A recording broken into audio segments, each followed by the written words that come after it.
Hello folks, this week marks the third week of Donald Trump's second term as President of the United States of America, and it has indeed been eventful.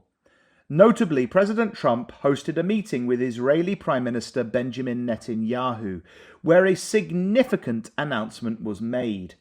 At a joint press conference at the White House on Tuesday, President Trump stated that the United States would, quote, take over and own, end quote, Gaza, proposing to resettle its Palestinian population.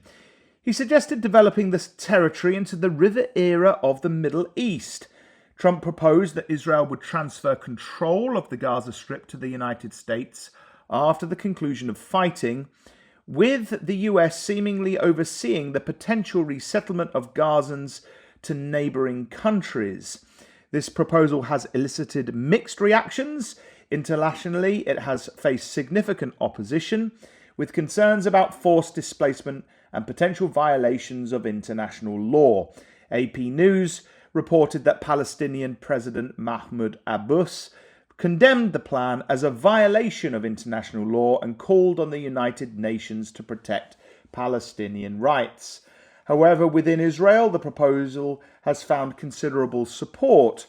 A recent poll conducted by AP News on the 7th of February indicated that 7 out of 10 Israelis back Trump's idea. From a biblical perspective, this development is intriguing. The prophet Joel speaks of a time when God will gather all nations for judgment, mentioning regions that correspond to modern-day Lebanon and the coastal areas of Israel, including Gaza. For example, Joel 3 verse 4 states, "Yea, and what have ye to do with me, O Tyre and Zidon, and all the coasts of Palestine?" This reference to the coast of Palestine aligns with the current Gaza region. The prophecy continues, highlighting the actions of these regions against God's people.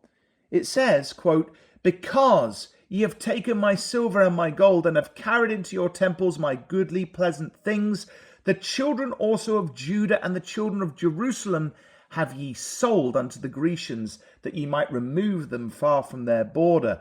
End quote, Joel 3 verse 5 to 6. This passage underscores the hostility of these people of these regions against Israel right up to the time when the Lord Jesus Christ returns to the earth. Clearly then, the hatred of Israel and the Jews that persists today, and which was seen in the October 7th attack and capture of Israeli hostages, shows us the sentiment of this prophecy in action. Therefore, whatever President Trump's plan is, it seems from prophecy that he will not completely succeed in removing hostility to Israel in the long term. However, he may succeed in bringing in a temporary peace in the region, as some of the other latter-day prophecies hint at, which we'll look at in just a moment. We can't move on, though, without mentioning another item in the news this week relating to hostages.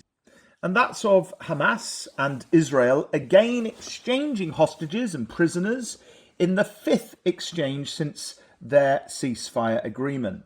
3 Israeli hostages captured in the Hamas terrorist attacks on civilians were released in exchange for a reported 183 prisoners by the State of Israel. Now, these had been imprisoned because of their involvement in criminal and terrorist acts. Amongst those released by Israel were Palestinians like Iyad Abu Sakhardam. According to AP News, he, quote, was sentenced to the equivalent of 18 life sentences over his involvement in Hamas attacks that killed dozens of Israelis during the Second Intifada or Palestinian uprising between 2000 and 2005.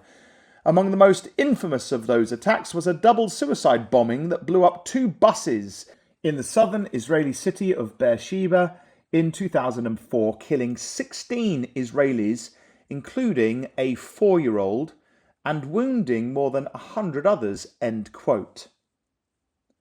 Another of these prisoners released by Israel was Shadi Amari.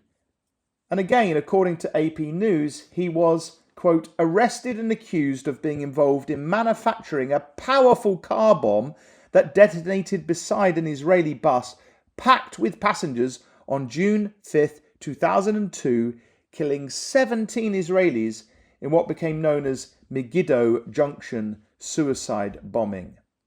End quote. The uneven exchange of innocent civilians for convicted terrorists and murderers at a ratio of around 60-1 seems to have escaped the Western media, who report the exchanges at best as if they are an even and fair exchange.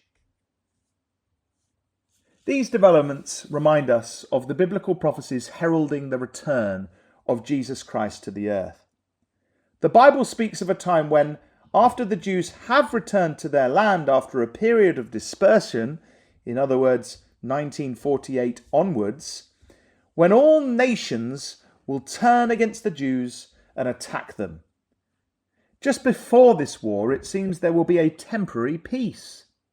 We get a glimpse of this when the prophet Ezekiel says that when the nations attack, they come against the Jews living in a, quote, land of unwalled villages, and that they come against them that are at rest and that dwell safely, end quote, Ezekiel 38 verse 11. The prophet Zechariah says that God, quote, will gather all nations against Jerusalem to battle, and the city shall be taken, and the houses rifled, and the women ravished, and half of the city shall go forth into captivity, and the residue of the people shall not be cut off from the city. Zechariah 14:2, end quote. The prophecy speaks of the return of Christ to save God's people, the Jews. The end picture is of Yahweh, God of Israel, being, quote, king over all the earth. In that day shall there be one Yahweh, and his name one, end quote, Zechariah 14 verse 9. Likewise, the prophet Amos speaks of a time when God will, quote, bring again the captivity of my people of Israel, and they shall build the waste cities and inhabit them, end quote, Amos 9 verse 14. This restoration is not merely a return to the land, but also a spiritual renewal under the reign of the Lord Jesus Christ upon his return. For the prophecy goes on to say, quote, and I will plant them upon their land, and they shall no more be pulled up out of their land, which I have given them, saith Yahweh, thy God, end quote, Amos 9 verse 15. So as we witness the antagonism of the nations that surround Israel, as we witness the captivity of some of the Jews, and as we witness the indifference and hostility of the nations further afield, we are reminded of the divine plan unfolding, bringing us closer to the fulfillment of God's promises. In conclusion, the current geopolitical developments, particularly concerning Gaza, align with biblical prophecies.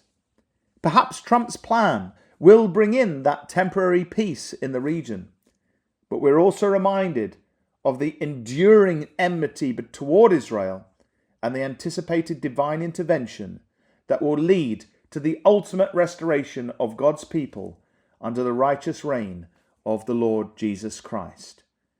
As we watch and we wait for the return of Christ, keep tuning in week by week to the Bible in the News as we review recent events in the light of Bible prophecy.